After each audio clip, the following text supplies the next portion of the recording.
Hello Corkies! Today we are going to be sharing information about South African wines, and we are going to be doing a review of this red blend Goats du Rhum from Fairview, so stick around.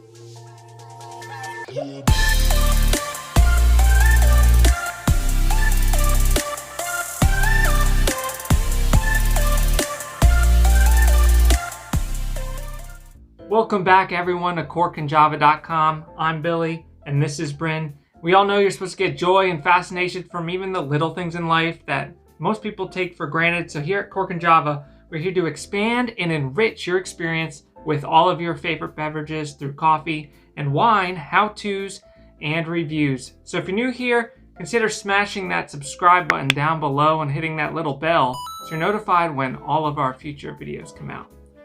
Now, this is a Goats du Rhum from Fairview in South Africa, from the Western Cape region, I believe.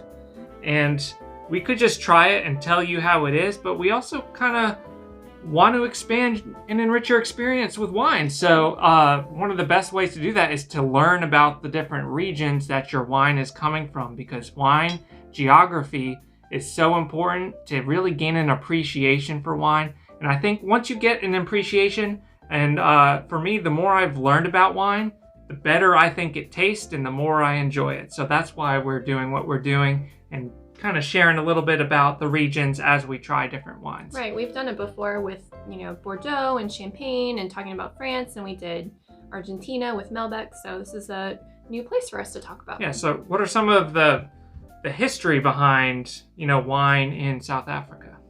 So South Africa is actually one of the oldest wine growing regions. It hasn't become commercially available to many places outside of South Africa or Europe until the last 30 years or so. Since Nelson Mandela, right. Pretty much. So a lot of people think it's oh, this is the up and coming place, but it's actually been on the map for a while. And a lot of the wineries and the vineyards that are out there, I think actually a third of them are new vineyards and stuff, but the rest of them have been going for a while. Yeah, originally for a long time, the name of the game in South Africa used to be really quantity over quality. Mm-hmm. They did a lot of dessert wines, fortified wines, stuff like that. And really it was just, like you said, for internal to South Africa and a little bit of exporting to Europe. But since then, since they've replanted a lot of grapes, they're really going for quality now. Right. And so they're even some of the best wines rated in the world come from South Africa. The region itself has a very similar climate to the Mediterranean, although a lot of it is very dry. But there's also a lot of variation within the different sub-regions of South Africa. Right, yeah, I was reading that some of the you can have, the cool coastal vineyards, and then you can have the extreme, high hot temperatures further inland. Mm-hmm. So you're going to have a lot of variety. And it's the only place in the world that you're going to have wine that's influenced by two separate oceans. You got the Indian Ocean and the Atlantic Ocean, both playing a factor into the terroir, mm-hmm. or the land and the climate that these grapes are grown in and the wine that comes out of it. So this is a red blend. It's the Goats du Rhum, and like I said, it's from the West Cape region, I believe. And it's a blend, like we said. So the main grapes in it, what are they? Let's see. We have Shiraz, 59%. Grenache Noir, 16%. Mourvèdre, 14%, which I think is the Spanish equivalent to the Monastrell grape. Petit Syrah, 7%, Tempranillo, 2%, and Cinsault, 2%. Yeah. So quite the variety in this blend.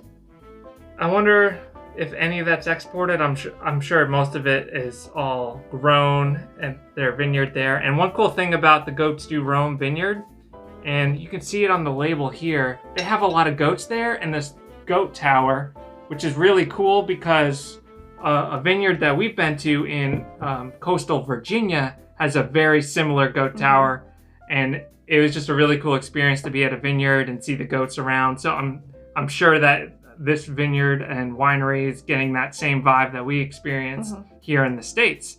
But yeah, let's try it out. Yeah. Tasting, yeah. Well, let's take a look at the color. Okay. I like to compare it up against a white wall. Sometimes I'll put a white piece of paper in front of me.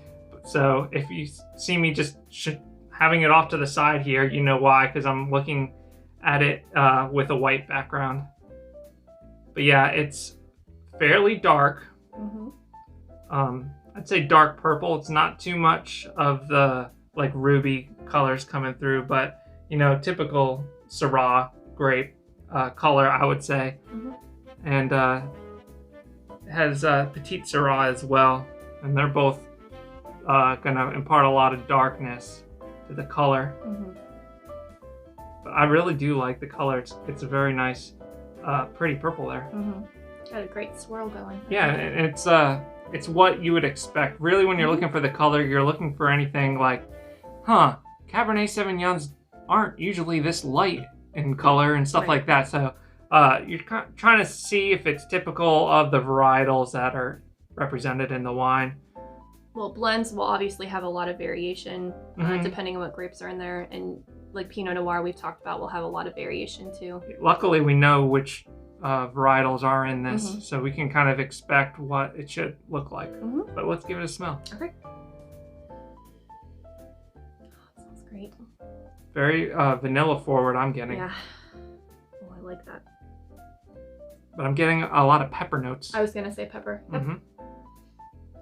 Yep, that's cedar. I got a little cedar on there.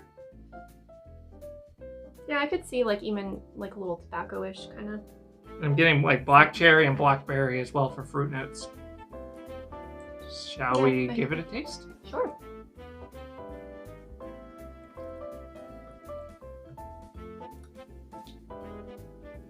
Very dry. Yeah.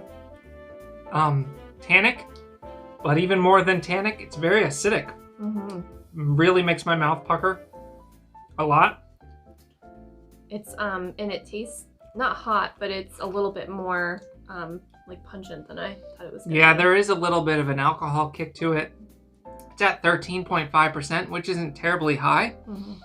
But unlike the nose, which had a lot of really interesting flavors coming through, it's a little bit weaker on the palate, I would say. I agree. And so you're getting a little bit more heat from the alcohol coming through. And I'm getting a little bit more of the fruit notes. Especially, I'm getting more raspberry than I was blackberry on the nose. Yeah. I'm getting raspberry on the palate. And I think that's mostly due with the acidity in there. Yeah, I agree. I think this one would benefit from maybe aerating for a little bit, or decanting, and take the cap off just so it does that. Yeah, and pairing it with something. I wouldn't. I probably wouldn't just do this one straight out of the bottle. Yeah. So let's talk about pairings a little bit. This is screaming for protein, in my opinion. You could even go a little bit lighter, I think, on the protein. You could get away with pork, I think, for this, but I mean, a steak would be great. It's just something to cut that acidity a little bit. My initial thought was like lamb or even a burger or something would be good. Yeah, lamb, burger. Yeah, I don't think it's like super heavy, so you don't have to have like a heavy duty meat with it. So. Anything high in fat content, I think, would go really well too. Something like, I always love bacon, so bacon. So yeah, let's rate this one. What do you say? Okay, let me take another swig. So this one, I think, was around in the $10 range. If I can find it on like saucy.com, I'll leave a link. Otherwise, good luck. Find it on your own. I think it's probably pretty readily available. I think we found it at a Harris Teeter. I am going to rate this one an 83. 85, so yeah, we're pretty close. 84. Yeah. But, you know, it's a $10 wine.